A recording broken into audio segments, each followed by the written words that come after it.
Hi. Here for episode 4 of the third chapter, Women Living Fully, conversations with women who are embracing the third chapter of life. And to me, that is 55 and above. We're going to talk about the challenges, the tools we use to navigate through, and some of the gifts and lessons that we receive in this third chapter of life, which can be very rich with lessons and gifts for sure, also with challenges. And my guest today is somebody who I really admire for so many reasons. First of all, for her snort laugh. She has the best snort laugh in the business. She is a professional home economist with the wildest sense of humor.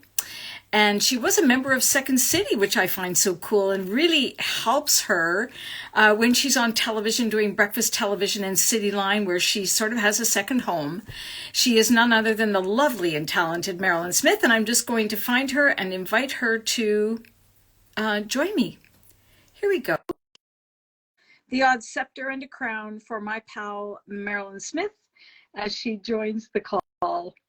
The series has been so much fun talking with all kinds of women. There she is. Look, and she's wearing the red dress. Ooh. No, it's not the red dress. It's a red blouse. But I love this color. Yeah, I'm here. I'll just there you go. Yeah. You look great. You look beautiful. Thank you. You do too. So glad. Thank you, honey bun. I'm so glad that you chose to join us today for this. I think it's a really important conversation. And I know that you also started sort of stepping out as a woman in her third chapter and leading the charge on helping us as we age with nutrition and good habits. And, you know, the funny thing is, what is so funny to me, because I've been following you for a long time after meeting you at City Line. And, you know, you talked about the fart walk for quite some time, and I always got a bit of a giggle out of it. But to see it going viral now, Mairlyn, come on, that's crazy. No, it really is, Kathie, because, you know, I think my husband and I started naming it about 10 years ago, you know, because we would go out for a walk after dinner, because it does, in fact, it's one of the risks, it's one of the lifestyle habits that you can choose to help reduce your risk of developing type 2 diabetes. And it's just one of many, but it's an easy one. You know, you do dinner, you do the dishes, you know, instead of sitting on the couch, we go for a walk. And so my husband's an actor as well. I'm an actor, a kind of a retired actor. Once you turn 40 as a female in the business, you might as well just go, okay, I'm not even here anymore. Anyway, so we just started naming it. We said, hey, you want to go for a fart walk? And yeah, so I mean, that just became our regular word for it. I mean, we also named the cupboard underneath our basement stairs, the Harry Potter room, you know, because so we name stuff, right? Anyway, there it is. Oh dear. Anyway, and so, but when COVID came, you know, in past times of trouble, actors sort of step up to the plate and they, you know, they try to entertain people. And so I said to my husband, let's start posting all the crazy stuff that we do, you know, and maybe we can help people, you know, just kind of ride through this. So I mean, it was one of many things. So I started the hashtag fart walk back then. And then just recently, I have a concussion I'm still recovering from. And at about month 14, my neurologist had said I really needed to, you know, like focus my attention if I ever wanted to go back on Instagram. So there's, you know, all these habits I have to practice. And so I thought I want to have a series that I want to do called Aging Wonderfully. And so I started the Aging Wonderfully series. And part of that was, well, for me, Aging Wonderfully is about reducing your chances of developing chronic disease. And that includes type 2 diabetes. So I thought, what the heck, I'll just put the fart walk on it. And, you know, so I'm walking and talking and doing this video, and I broke myself up because I thought, wow, wouldn't this be funny if the queen of fibre only became famous because she named something called the fart walk? And then lo and behold, I mean, seriously, like I couldn't believe it. Like, I think it's got 11.6 million views just on my page. I mean, other people who did duets and all that kind of, it's craziness. It's crazy. I saw it stitched with I think he's a gastroenterologist, and you know, like fully supporting the fart walk. But can you just say why it's important? Because you did explain it, and I thought, oh, that makes a lot of sense, because it takes the glucose we produce when we eat our meal and forces it into your muscle. So by exercising and moving, then your muscle uses the glucose for energy, and then your body produces less insulin. So over, you know, it's not going to happen overnight. You're not going, oh, hey, I didn't develop type 2. But there's so many little habits that we can, put into our everyday life, little doable things that reduce your risk over your lifetime. And so that's just been one of the things. I mean, I've been a walker all my life. And so now I walk twice a day. So I walk once during the day, and then because the the evening walk, the fart walk, isn't an aggressive walk. I mean, it's not like a fitness walk. It's not a stroll, but it's a movement, and we laugh and talk. And he's very funny. He does things like, the Monty Python's silly walks. And I mean, he's very entertaining. Well, that's the point, isn't it? That's just the point of being together, to be entertained by one another. I remember we did a program together on City Line talking about menopause. And I'll never forget you saying that you maybe had one or two hot flashes, and you attributed that to the fact that you had always been exercise focused and nutrition focused your whole life. And to me, it's always so surprising to meet women when I started menopause and then beyond, and I started really researching what would help me minimize hot flashes and stuff, coffee, spicy food, sugar, the usual alcohol. And I'd say it to other women, they'd be like, what? No, I can't give up my whatever it was. And just by doing these simple things, these small habit stacks that you're talking about, is so brilliant. And they're little mini bits that we can all put to practice that are going to help benefit us as we age for our health span rather than our lifespan, right? So we want to stay healthy as long as possible. I really agree. And my mom had a really horrific menopause. And I remember, as a teenager when she was going through menopause going, I don't want to be like that. And so I was going to university around the same time, and I went to UBC, and I was studying, I have a Bachelor of Home Economics, but all my electives were nutrition. And so I would find all these nutrition professors, and they were sort of really pointing that, hey, we are kind of what we eat, and we are our lifestyle. This was like a long time ago. So it's like, I'm really onto something. So every time I would see a menopause piece come up, as I got older, I would put it into my, my back pocket. And so I just started incorporating all these things into my life. My dad has had heart disease, he's died. And my mom, her side of the family had cancer. So I was always sort of looking for the ways that I could reduce those possibilities. I mean, we do have our genetics, but there's so much more that we can do with our lifestyle choices. And so I just didn't want to go through menopause like my mom. And I'm sorry that she did, because back then nobody even talked about it. It was like, get away from me, and she was a sweaty mess and irritable and couldn't sleep. And anyway, and I was really lucky. I mean, the only time I really had a hot flash was when I had a glass of red wine, and I went, what is this? And I thought, hey, I wonder if it's the wine. And I did it. So boom. So I just stopped drinking wine. I mean, I did find vodka didn't give me the hot flash.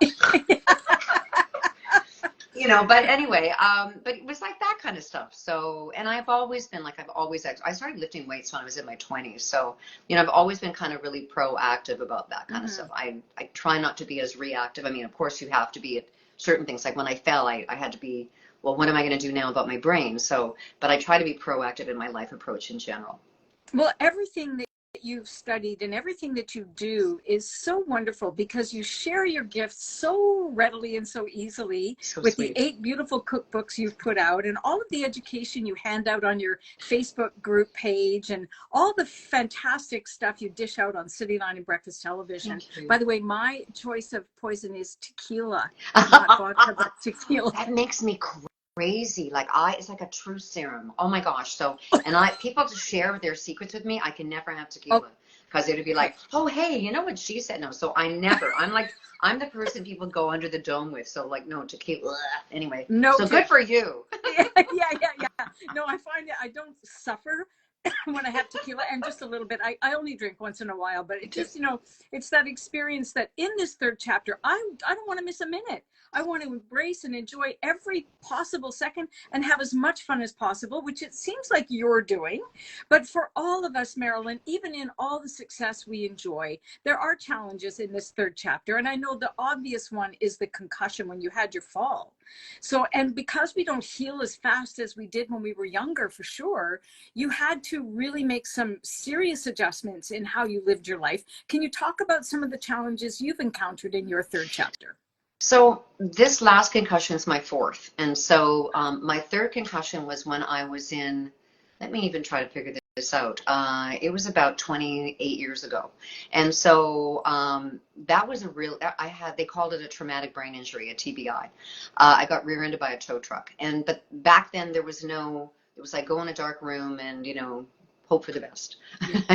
There was more to it than that. I saw an occupational therapist and an OT, but there was no physio. I mean, maybe the whiplash, but anyway. So when I fell this last time, getting referred to a concussion brain clinic, and going to therapy for once a week, and then once every other week for pretty much the last 14 months, I really thank them for getting me onto the road of recovery, because what they told me was that I never recovered wholly from that third one, from when I got rear-ended by the tow truck. And so like things like my vestibular system, which is a balance thing, cognition, like all these like little things. And so all these exercises that I have been really, I'm a really good patient, because when somebody who's an expert tells me to do something that's going to help me, I'm actually going to do it. And so I get lots of A's and stars and stuff. Anyway, I was a school teacher. Hey, I'm all about, hey, you want to get an A? Anyway.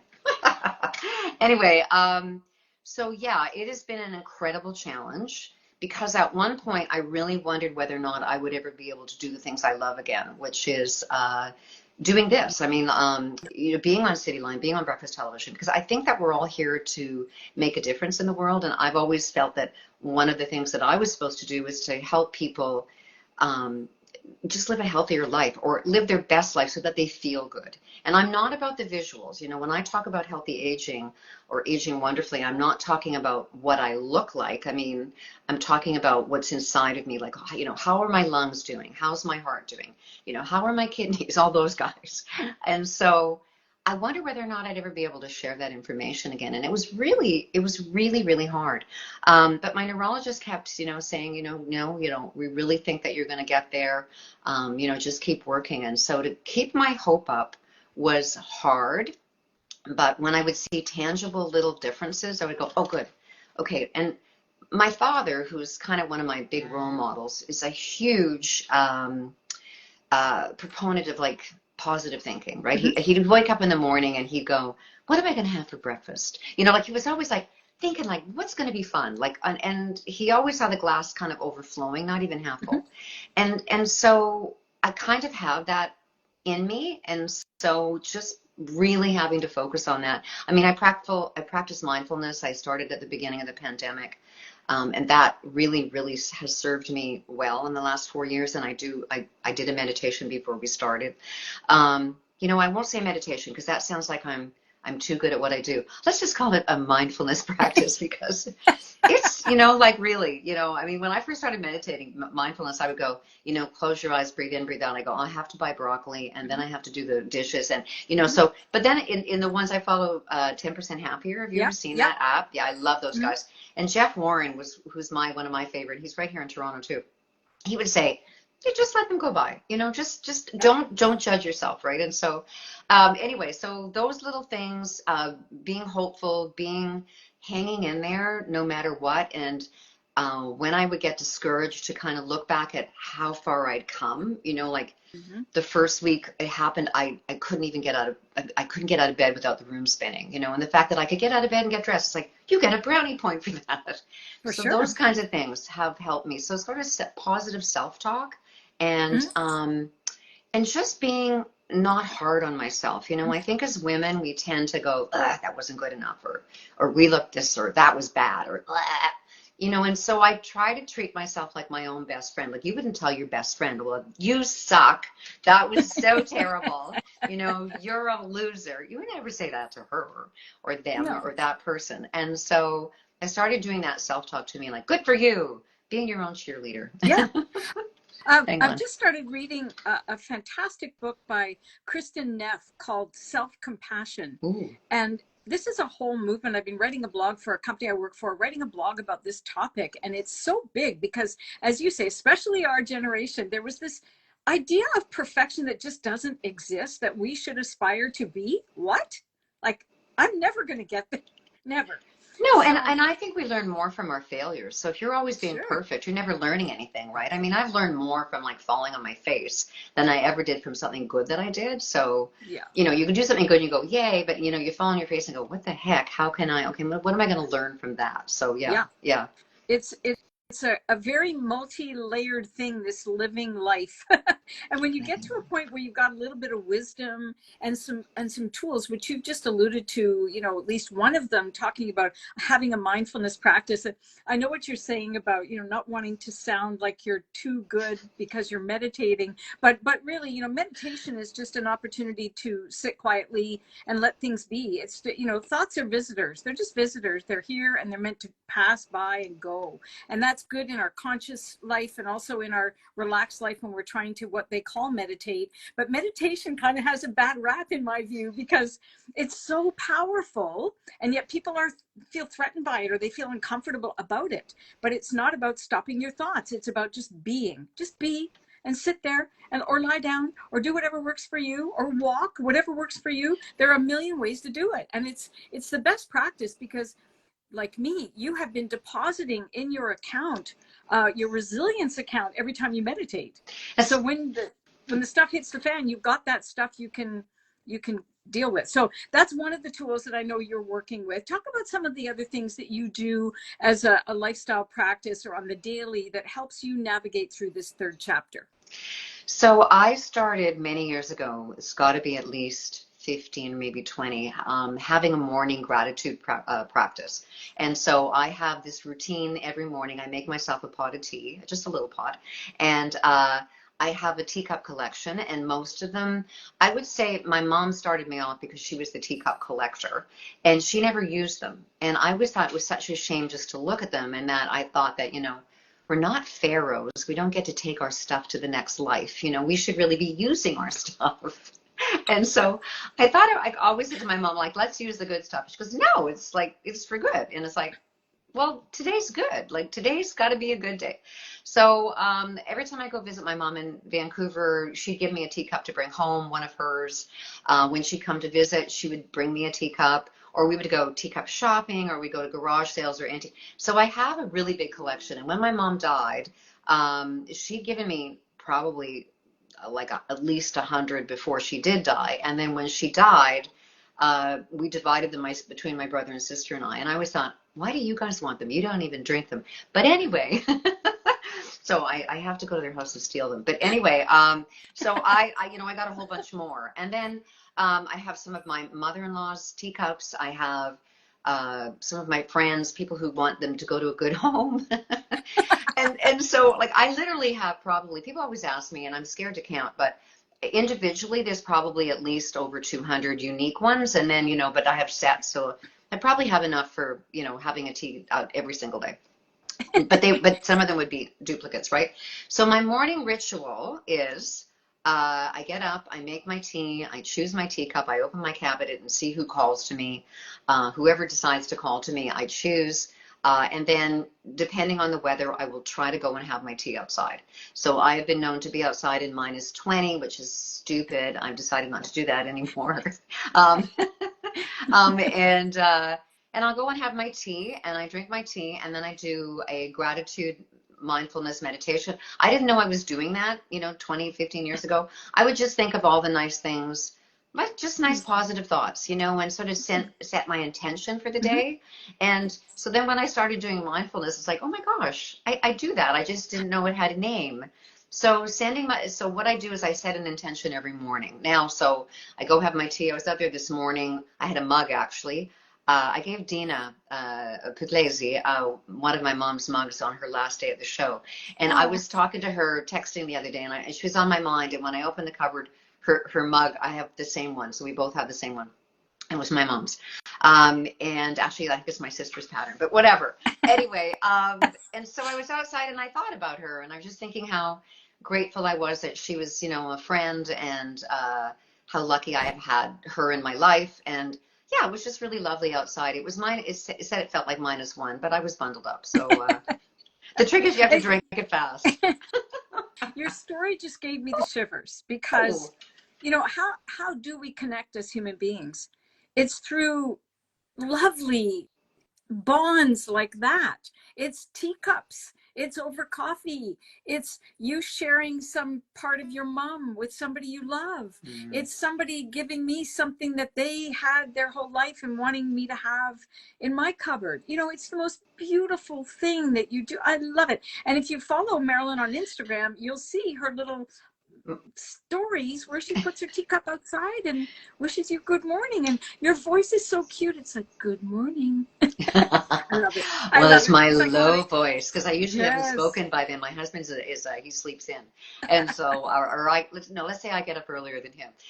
Anyway, especially now because the hockey playoffs are on and the guys like he watches everybody. Like I just watch the guys I like. My girlfriend's an actress, and she always says, "Well, which costumes did you watch last night?" Anyway, That's yeah, funny. but it's funny you should say that because when I have some of the teacups that were my grandma's and my great aunts or their pattern. And when I choose those ones, I actually feel like I'm having tea with them. And it's for sure when I have tea with one of my mom's teacups, I really feel like I'm having a cup of tea with her. Even though she didn't drink tea, she would have hot water in hers. Oh, wow. Yeah. Well, that's such a beautiful connection with your family and the heritage and all of that. But I want to go back to something you said earlier. I didn't want to interrupt what you were saying at the time, but you said, I'm also an actor. Well, I guess I'm a retired actor. Actors never retire, Mairlyn. You're just using your skills in a different way. I mean, you're using it today. You use it when you do City Line and BT. You use it to share important information that you break down in a way that's pleasing and entertaining. So no, you're still an actress. You still got it, girl. You still got it. It is funny you say that because when my husband and I've talked about this a lot, that when we're acting, we're not us, so we become a different character. So, and I miss becoming different characters. I mean, when I was on the stage of Second City, I had all these crazy people that I would become, and I kind of miss those personalities. So just as a sidebar, on my live Instagrams, which I do Fridays at 1 o'clock when I cook, I decided that I would name my voiceover girl Siobhan. And so Siobhan, she narrates when I go off camera, and Siobhan's Irish. And anyway, so yeah, so I get to act in that for sure. I But love no it. one's paying me anymore. Well, Show I me the mean, money. Show me the money. but I mean, we get paid in different ways. Yes. Abundance is many different energies. It's not just money. It's people loving on us and following us, and we're able to share our wisdom and knowledge with them. And I think that really, it's super special. And you sure do use all your gifts, which I do appreciate. Thank I do you. appreciate you very much. That's so Yeah. sweet. So let's talk about then the kind of gifts and lessons of this time of life. By the way, are you comfortable sharing how old you are? You know what? I am, but I announced it on City Line for next Tuesday, and so I told them I Okay. was going to leave that for them. Okay. So if you want to find out how old I am, watch City Line on Tuesday next week. Sounds good. And watch City Line on Wednesday next week, and I'll be And on you'll be talking on. about aging. Yeah. So cool. So cool. So cool. Well, I'm 72. And at this stage of my experience in the third chapter, I feel like I'm just getting started. So this is the exciting part about when you connect with the truth of this chapter of life, that it's not the end, that you're not done. There's just another layer to uncover, and you're standing up for that, and I'm standing up for that. And I know legions of women, when they see us on City Line, are joining ranks with these concepts. So let's talk then about the gifts and lessons that are being shown to you that you're discovering in your third chapter. So I always wanted to write a book, a novel. Like I've written 8 cookbooks, but I always wanted to write a novel. And when the pandemic came, I thought, well, here's my chance, because I really should have been writing another cookbook. Like as far as cookbook writing, it takes me about 2 or 3 years to create a new book. So, your recipe develop, you come up with it, whatever. So I thought, I'm not going grocery shopping. I'm not leaving my house. So maybe I'm going to use this. Maybe I can use this gift of time to write my novel. And so I am going into this third chapter as hoping to be a future novelist. And it is so fun. I've been taking workshops. I've taken a university course. I went to a writer's workshop just recently, an in-person one. It was so crazy to see people in a big room. Actually, I was really, because of my concussion, I was a bit overwhelmed. So I was the one in the back corner hiding. But anyway, been taking a ton of courses to become that writer. And because there was two things I really wanted to do as I got into this next chapter of my life, and one of them was to get my master's in either gut nutrition or get my master's in brain mood, food mood, or something connected with, you are what you eat. And that's something that still I really want to work on. And it's just a matter of finding some place that I can do it. I've got a couple of feelers out. But anyway, but then there's this novel. And so I think people, when they turn a certain age, they go, well, I'm done. It's like, no. Like, when I said I was a retired actress, people say, are you going to ever retire? And I'm not. But it's not like I was sort of forced to leave acting because they weren't hiring anybody. I mean, literally, unless you're Meryl Streep or, Susan Sarandon or I don't know, one of those babes, there's not a lot of parts for women over even 40. Like the last part I got, I was in my 40s and I got the part of a 70-year-old real estate agent. Yeah. So, yeah, it's horrible. Now, things are a little bit better, but my husband still auditions for scripts, and there's very rarely a part for a woman over 60. So, so it was a matter of like, well, what am I going to do now? So that's when I went into cookbook writing and all that. And so I think that, however you get to where you're going, to keep everything open, to keep an open mind, because you don't know what's going to happen and drop into your lap. Like, becoming a keynote speaker kind of dropped into my lap. And I love keynotes. I love going and inspiring people, in a big crowd to, it's kind of, I guess, my acting roots showing again, like, okay, let's do this. So those kinds of things. So I think I have many friends that are a little bit younger than me that are going, oh, I can't wait to retire, and then I can do nothing. It's like, what? Like, do nothing? Yeah, sure, there are days when I do nothing, and that's good too, but I can't imagine a future of not doing anything. So I just like to keep exploring what brings me joy. And so writing, keynotes, inspiring people, going on fart walks, cooking, all that kind of cooking. Oh yeah, for sure. Yeah, the thing is that there are people I know in my circle too who have had jobs that felt more like prison than actually work they love to do. In your case and in mine, we both had careers. We loved the work all the way through from the beginning until it ended in, the full-timey thing.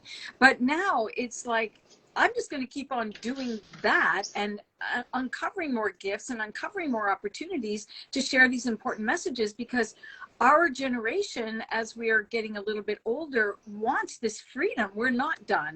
When I hear people say people getting older are irrelevant, what I really hear is they should be irreverent, because that's what we should be. We should break the rules and bust the myths and just be naturally enthusiastic about life. That's what Dame Judi Dench says. I don't want to be called old. I don't want to be called vintage. Retire is the rudest word in the dictionary. I prefer enthusiastic.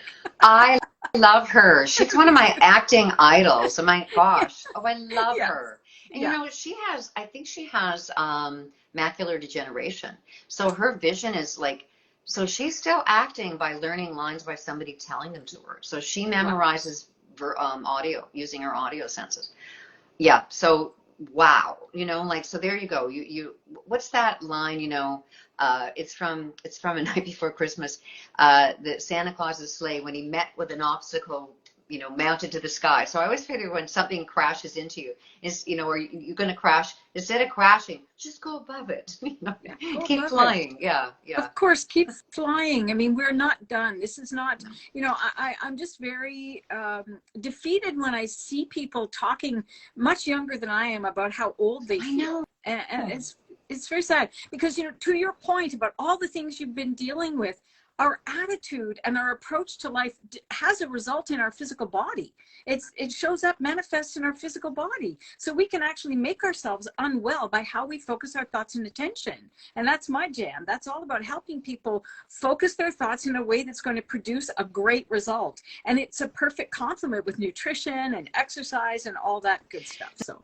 No, you really hit on a good point, because, we are our thoughts and our acts and our deeds. And so, like in the words that we use are important. And so when we badmouth ourselves, you start wearing that. So yeah, good on you. That's a great tip. Yeah. And this book, I'm telling you, Self-Compassion by Kristen Neff, she's got a new one, or just had a recent book come out called, for women, around this topic of self-compassion, because so many of us have been so hard on ourselves. We feel defeated. We feel uncomfortable and defeated. So it's important that we speak, as you said, speak kindly toward ourselves, reward ourselves, be loving toward ourselves, and that's going to produce a result. And also, you know, how we think and focus our thoughts and attention shows up on the outside. So we don't really need to worry about the physical if we've got the internal going in the right direction, right?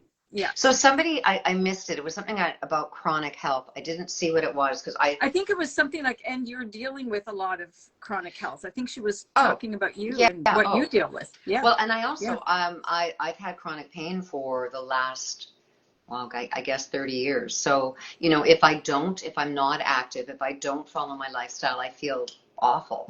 Yeah, right. So, you know, I mean, being proactive about that has been kind of a lifelong thing as well. But, you know, and I always think that everybody's got a backstory. You know, I mean, we don't know what anyone's going through, and you wouldn't know that I'm recovering from it. Well, I hope you don't know that I'm recovering from a concussion, but you know, after this is over, I'm going to have to go lie down for at least a half an hour to kind of chill my brain out. And I always think that, you know, the very first time I went on the subway after my accident, I can't even remember what month it was, but I had to get off at like the third stop because I was going to be sick. And I actually was sick on the platform. I felt horrible. And I was hanging onto the wall, and I thought, you know, I bet people think I'm drunk. You know, and like, what's wrong with her? And so this whole accident has taught me to, I've always thought I was very compassionate. But it has taught me that, you know, brain injuries are invisible, and so is mental health, you know. So we need to be kind. I've always said we need to be kind, but I mean, we really do need to be kind to every person. We, like, it's, you know, when somebody cuts you off in traffic, it's like, oh no, you go, gee, I guess he's got somewhere, like maybe something happened, maybe he has to get home, whatever, you know. So, and then you don't get all angsty either, and you just sort of send kindness out to them. So yeah. And it always comes back to us. It's never wasted. You never give it away because it's always being returned. I just love you. Thank you so much for your time today, Mairlyn, and keep up the great work with your healing. Keep up the great work with sharing your gifts in the world. And I look forward to bumping into you again sometime. Thank you for doing this, Kathie. You are sending so much positivity out in the world. I really appreciate being part of it. Thank you. My pleasure. Take good care. You too. Bye for now. Bye. Thank you for joining us, everybody. That was Chapter 4, Mairlyn Smith. Go check her out on Instagram. She's at Mairlyn Smith. And I hope we'll see you here next time for Episode 5, coming up next Thursday at 2. Bye for now. Thank you, Mairlyn.